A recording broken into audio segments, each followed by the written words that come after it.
రెండవది, భయం పెట్టేవాడికి భయం కల్పించే విధంగా సవాలు విసిరాలి. రేయ్, నన్ను కదిలిచ్చావు కదా, దెబ్బ కొట్టావు కదా, నా దెబ్బ ఏందో కూడా చూపిస్తాను నీకు. ఆగు, నా దెబ్బ ఏందో నీకు చూపించకపోతే అప్పుడు అడుగురా. ఇది నా బలాన్ని బట్టి చెప్పట్లా, నా దేవుడున్నాడు, నా దేవుడు నా చేయి పట్టుకొని ఉన్నాడు. నిన్ను తంతే పళ్ళు రాలిపోయే అనుభవం నీకు ఎదురైతే నీకు చూపిస్తాను. నాకు అన్ను వార్నింగ్ రిలీజ్ చేసినప్పుడు వాడికి కలవరం స్టార్ట్ అయింది. భయపెట్టే వాడికి భయం కలిగించే విధంగా నీ వాక్కు విడుదల కావాలి. అయిపోయింది.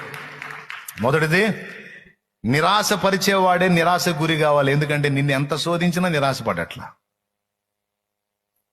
నేను ఎంత భయపెడదామన్న రిటర్ను నువ్వు వాడిని భయపెడుతున్నావు. నన్ను ఇంత కదిలిచ్చావు కాబట్టి నీకుంది.